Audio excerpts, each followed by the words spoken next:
കഴിഞ്ഞ 4-ാം തീയതി രാവിലെ കോറോ ഹെൽത്ത് പ്രൈവറ്റ് ലിമിറ്റഡ് എന്ന കമ്പനിയിൽ ജോലി ചെയ്യുന്ന ജീവനക്കാർ വന്നു കഴിഞ്ഞപ്പോൾ അവരോട് അവരുടെ ഹയർ ഒഫീഷ്യൽസ്, പ്രത്യേകിച്ച് വൈസ് പ്രസിഡന്റ് HR വന്നിട്ട് നിങ്ങളെല്ലാം 3 മണിക്ക് പിരിഞ്ഞു പോയിക്കൊള്ളണം, നിങ്ങളെ എല്ലാവരെയും പിരിച്ചു വിടുകയാണ് എന്നാണ് ആദ്യം കിട്ടിയ ഒരു വാർത്ത. ഈ വാർത്തയെ തുടർന്ന് കുട്ടികൾ കുറച്ച് പേര് എന്നെ വിളിക്കുകയും ഞാൻ അപ്പോൾ തന്നെ ലേബർ ഓഫീസിൽ ബന്ധപ്പെടുകയും അപ്പോൾ തന്നെ ഡിസ്ട്രിക്ട് ലേബർ ഓഫീസർ അവിടെ എത്തുകയും അതുപോലെ തന്നെ ഇവിടെയുള്ള മറ്റ്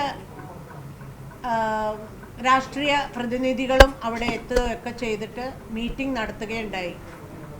മീറ്റിങ്ങിൻ്റെ ഭാഗമായിട്ട് ഇവരുടെ ഹയർ ഒഫീഷ്യൽസിന് സംസാരിക്കാനായിട്ട് അവസരം കൊടുക്കണം, അതുവരെ സ്റ്റാറ്റസ് കോ മെയിൻറ്റെയിൻ ചെയ്തോളാം എന്ന ഒരു തീരുമാനത്തിലാണ് പിരിഞ്ഞത്. എന്നാൽ അതിൽ നിന്ന് വിഭിന്നമായി ഇന്ന് രാവിലെ അവർക്ക് 6-ാം തീയതി ഇന്ന് രാവിലെ അവർക്ക് എത്താൻ സാധിക്കില്ല, 10-ാം തീയതി ആക്കണം എന്ന് അവരുടെ ഒരു മെയിൽ വന്നിട്ടുണ്ട്. 10-ാം തീയതിയോ അല്ലെങ്കിൽ അതിന് അടുത്ത ഒരു ദിവസമോ കൺവീനിയൻ്റ് ആയിട്ടുള്ള ദിവസം അവരെ അറിയിക്കുകയാണെങ്കിൽ ആ ദിവസം അവർ വന്നിട്ട് ഗവൺമെൻറ്റുമായിട്ട് ഇതുമായി ബന്ധപ്പെട്ട് സംസാരിക്കാനായിട്ട് തയ്യാറാണ് എന്നുള്ള ഒരു മെയിൽ വരികയുണ്ടായി. നമ്മളത് ഒട്ടും വൈകണ്ട എന്ന് വിചാരിച്ചിട്ട് 10-ാം തീയതി തന്നെ മിനിസ്റ്റർ തന്നെ നേരിട്ട് വന്ന് ഈ മീറ്റിങ്ങിൽ പങ്കെടുത്തോളാം എന്ന തീരുമാനമാണ് എടുത്തിരിക്കുന്നത്. 6-ാം തീയതി നമ്മൾ ആദ്യം പറഞ്ഞത് പ്രകാരം ലേബർ കമ്മീഷണറും അതുപോലെ തന്നെ ലേബർ ഓഫീസറും എല്ലാം വന്നിട്ട് ഇന്ന് കുട്ടികളുടെ വിവരങ്ങൾ എന്താണെന്ന് അറിയാം എന്ന് പറഞ്ഞിട്ടാണ് നമ്മളിന്ന് മീറ്റിങ്ങിന് ഇവിടെ എത്തിയിരിക്കുന്നത്. അതേസമയം നമ്മളുടെ കുട്ടികൾ കുറേ പേര് അവരുടെ ഓഫീസിലേക്ക് ചെന്ന് കഴിഞ്ഞപ്പോൾ ഇന്ന് അവിടെ പൂട്ടിയിട്ടിരിക്കുകയാണ്. അവരെ ആരെയും ഓഫീസിലേക്ക് കയറ്റിയിട്ടില്ല. സ്റ്റാറ്റസ് കോ മെയിൻറ്റെയിൻ ചെയ്യാം എന്ന് പറഞ്ഞിട്ട് അത് ചെയ്തില്ല എന്ന് മാത്രമല്ല, കമ്പനിയുടെ പ്രതിനിധിയായിട്ട് ലീഗൽ അഡ്വൈസർ മിസ്റ്റർ ആമിറാണ് ഇവിടെ വന്നിരിക്കുന്നത്. അപ്പോൾ ആമിർ ഇപ്പോൾ അവരോട് സംസാരിച്ചത് പ്രകാരം അവർ അടുത്ത ദിവസം 10-ാം തീയതി അറിയിക്കുന്നത് പ്രകാരം വരും എന്നുള്ളത് തന്നെയാണ് നമ്മൾ വിശ്വസിക്കുന്നത്. അവർ തന്നെ പറഞ്ഞിരിക്കുന്ന ഡേറ്റാണ് 10th or convenient other day എന്ന് പറഞ്ഞിട്ടാണ് പറഞ്ഞിരിക്കുന്നത്. അപ്പോൾ 10th തന്നെ നമ്മൾ അവരുടെ സൗകര്യത്തിനുള്ള ദിവസത്തിന് തന്നെയാണ് മിനിസ്റ്റർ വരാനായിട്ട് തീരുമാനിച്ചിരിക്കുന്നത്. ഇത്രയധികം കുട്ടികൾ, 800ഓളം കുട്ടികൾ നമ്മളുടെ കേരളത്തിൽ പ്രവർത്തിക്കുന്നവർ, മെഡിക്കൽ കോഡിംഗ് വിഭാഗത്തിൽ പ്രവർത്തിക്കുന്നവർക്ക് ജോലി ഇല്ലാതാവുക, ജോലി നഷ്ടപ്പെടുക എന്നുള്ള ഒരു സന്ദർഭം ഉണ്ടാവരുത് എന്ന് വിചാരിച്ചിട്ടാണ് ഏറ്റവും പ്രധാനപ്പെട്ടതായിട്ട് കണക്കിലെടുത്താണ് മിനിസ്റ്റർ ഈ മീറ്റിങ്ങിന് പങ്കെടുത്തോളാം എന്ന് പറഞ്ഞിരിക്കുന്നത്. അപ്പോൾ അതുവരെ സ്റ്റാറ്റസ് കോ മെയിൻറ്റെയിൻ ചെയ്യണം എന്നാണ് ഇപ്പോൾ നമ്മൾ ആവശ്യപ്പെട്ടിരിക്കുന്നത്.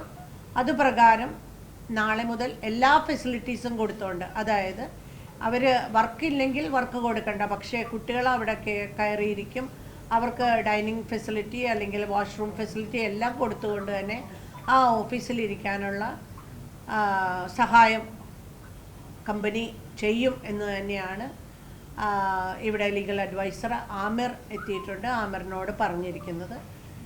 ആ രീതിയിൽ തന്നെയാണ് നാളെ രാവിലെ മുതൽ കുട്ടികൾ അവിടെ കയറും എന്നുള്ളതാണ് വിശ്വാസം. എന്തെങ്കിലും അഡീഷണൽ പറയാനുണ്ടോ? ബഹുമാനപ്പെട്ട മന്ത്രിയുടെ നിർദ്ദേശപ്രകാരമാണ് ഇന്നിവിടെ മീറ്റിങ്ങിന് വന്നിട്ടുള്ളത്. മാനേജ്മെൻറ്റ് വരാത്ത സാഹചര്യത്തിൽ അവരുടെ ലീഗൽ റെപ്രസെൻറ്റേറ്റീവും കമ്പനിയിലെ കുട്ടികൾ, കോറോ ഹെൽത്തിലെ കുട്ടികൾ ട്രേഡ് യൂണിയൻസ് ആയിട്ട് വിശദമായിട്ടുള്ള മീറ്റിംഗ് നടത്തിയിട്ടുണ്ട്.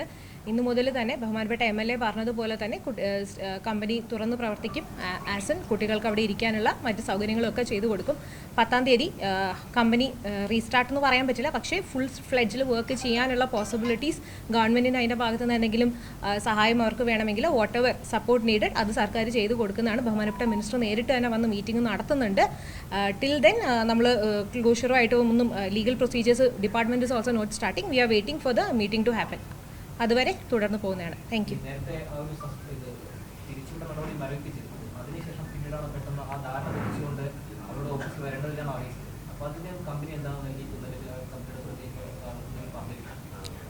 ഈ അന്നത്തെ ദിവസം തന്നെ വൈകുന്നേരം കുട്ടികളുടെയൊക്കെ അക്കൗണ്ടിലേക്ക് പൈസ അയക്കുകയുണ്ടായി. അതിനെക്കുറിച്ച് ആദ്യം നമ്മളുടെ ലേബർ ഓഫീസർ സംസാരിച്ചപ്പോൾ അവർ പറഞ്ഞത് അവരവിടെ നിന്ന് വരുമ്പോൾ തന്നെ ബാങ്ക് അഡ്വൈസ് കൊടുത്തിട്ടാണ് വന്നത്. അതുകൊണ്ട് അത് സ്റ്റോപ്പ് ചെയ്യാൻ പറ്റിയില്ല. അതുകൊണ്ടാണ് ക്രെഡിറ്റ് ആയിപ്പോയത് എന്നാണ് അറിയാൻ കഴിഞ്ഞത്. അത് എത്രത്തോളം ശരിയാണെന്നറിയില്ല. ചിലപ്പോൾ ബാങ്കിൽ നിന്നും അത് പ്രോസസ്സ് ചെയ്ത് പോയത് കൊണ്ടായിരിക്കാം ക്രെഡിറ്റ് ആയിരിക്കണേന്ന് വിചാരിക്കുന്നു. അവരുടെ ബോർഡ് ഓഫ് ഡയറക്ടേഴ്സിന് റെപ്രസെൻറ്റേറ്റീവ് വരും. എക്സാക്ട്ലി ആരാണെന്നുള്ളത് അവർ ഇതുവരെ നമുക്ക് കൺഫർമേഷൻ തന്നിട്ടില്ല. Somebody who is competent enough to take a decision in this matter. 10 അവർ വരുമെന്ന് തന്നെയാണ് പറഞ്ഞിരിക്കുന്നത്. 10 അവർ വന്നില്ലെങ്കിൽ ഇതിൻ്റെ ലീഗൽ നടപടികളായിട്ട് മുന്നോട്ട് പോകുന്നതാണ്. ഞങ്ങൾ ഈ ലീഗൽ ക്ലോഷറിനുള്ള നോട്ടീസുള്ള മറ്റ് നടപടികളായിട്ട് മുന്നോട്ട് പോകുന്നതാണ്. ബഹുമാനപ്പെട്ട മിനിസ്റ്റർ കൂടി ആയിട്ട് ചർച്ച ചെയ്തതിന് ശേഷം.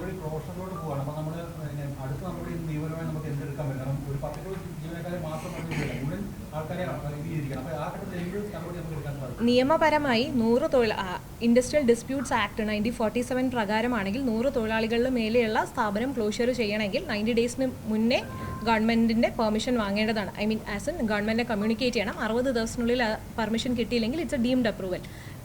നമ്മുടെ IR code, industrial relations code മുതലാണെങ്കിൽ, കോഡ് പ്രകാരമാണെങ്കിൽ 300 തൊഴിലാളികളിൽ മേലെയുള്ളയാണെങ്കിൽ ഈ പ്രൊവിഷൻ ആപ്ലിക്കബിൾ ആവുക. സോ ഇവിടെ ഇപ്പം 616ഓളം ജീവനക്കാർ നമ്മുടെ എറണാകുളത്തും 300ഓളം ജീവനക്കാർ കോഴിക്കോടും ഉണ്ട്. സോ ഏത് ആക്ടിൻ്റെ പ്രൊവിഷൻ എടുത്താലും provisions are applicable for this firm. So ഇവരിങ്ങനെ നമുക്കൊരു നോട്ടീസോ അല്ലെങ്കിൽ ഗവൺമെൻറ്റിനെ ഇൻഫോം ചെയ്യാത്ത സാഹചര്യത്തിൽ this will be deemed as an illegal closure as of now. So നമ്മൾ അതിൻ്റെ പ്രൊസീജിയേഴ്സായിട്ട് മുന്നോട്ട് പോകുന്നതാണ്. ഇഫ് നമുക്ക് 10-ാം തീയതിയിലെ ചർച്ചയിൽ ഒരു സമവാക്യത്തിൽ എത്താൻ പറ്റിയില്ലെങ്കിൽ, ആ കൺസീലിയേഷൻ സക്സസ് ആയില്ലെങ്കിൽ, അവരുടെ ഭാഗത്ത് നിന്ന് as of now legal representative ആണ് പറഞ്ഞിട്ടുള്ളത്. പുള്ളിയുടെ അപ്രോച്ചസിലേക്ക് പ്രോഫിറ്റ് അല്ല, കമ്പനിക്ക് പ്രോജക്റ്റ് കിട്ടുന്നില്ല എന്നുള്ളതാണ്. അതായത് ഈ സ്പെസിഫിക് ലൊക്കേഷനിലുള്ള പ്രോജക്റ്റ് കിട്ടിയിട്ടില്ല എന്നുള്ളതാണ് അവർ പറയുന്നത്. പക്ഷേ കുട്ടികളുടെ ഭാഗത്ത് നമുക്ക് വേറെ അങ്ങനെയുള്ള ഇഷ്യൂസ് ഇല്ലെന്നും പറയുന്നുണ്ട്. സോ ബോർഡ് ഓഫ് ഡയറക്ടേഴ്സ് വന്നാലേ നമുക്കത് ഫൈനലൈസ് ചെയ്യാൻ, അതായത് ഇതിൻ്റെ ക്ലാരിറ്റി ലഭിക്കുള്ളൂ. ഇപ്പം നമ്മളത് അന്ന് ചർച്ച ചെയ്തതിന് ശേഷം എന്താണ് അവരുടെ അപ്രോച്ച് എന്ന് നോക്കിയിട്ട് നിലപാട് മിനിസ്റ്ററും കൂടി ആയിട്ടുള്ള ചർച്ചയിൽ തീരുമാനിക്കുന്നതാണ്. ആസ് ഓൺ നൗ നമുക്കത് പറയാൻ പറ്റില്ല. സ്ഥാപനം വർക്ക് ചെയ്യും. ഇവരിപ്പോൾ തന്നെ ഇന്ന് തന്നെ കയറും. നമ്മുടെ DLO ജില്ലാ ഓഫീസറും ഒരു അസിസ്റ്റന്റ് ലേബർ ഓഫീസറും അവിടെ ഉണ്ടായിരിക്കും. കാരണം ഇന്നത്തെ ഒരു സിറ്റുവേഷൻ റിപ്പീറ്റ് ചെയ്യരുത് എന്ന് എൻഷുർ ചെയ്യാൻ വേണ്ടി.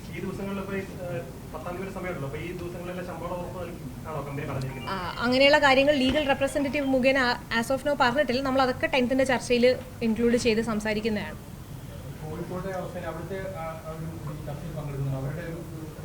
കോഴിക്കോട് ഓൾറെഡി RJLC അന്നൊരു മീറ്റിംഗ് വിളിച്ചിരുന്നു. ഇന്നിവിടെ കോറോ ഹെൽത്തിൻ്റെ കോഴിക്കോടുള്ള ജീവനക്കാരുടെ പ്രതിനിധികൾ എത്തിയിട്ടുണ്ട്.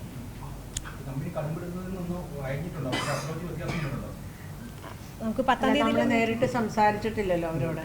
അതുകൊണ്ട് കടുംപിടുത്തം എന്നുള്ളത് പറയാറേ ആയിട്ടില്ല. കൊച്ചിയിൽ തന്നെ ആയിരിക്കും. തുറന്ന് പ്രവർത്തിക്കണം എന്നുള്ള നോട്ടീസ് കൂടി ഈ മീറ്റിംഗ് കഴിഞ്ഞിട്ട് മിനിറ്റ്സും നോട്ടീസും കൂടി ഞങ്ങൾ കമ്പനിക്ക് നൽകുന്നുണ്ട്. ഇപ്പം തന്നെ 30 minutes ഇപ്പം തന്നെ കൊടുക്കും. Okay, thank you. കൂടുതൽ വാർത്തകൾക്ക് News 18 കേരളം യൂട്യൂബ് ചാനൽ സബ്സ്ക്രൈബ് ചെയ്യുക.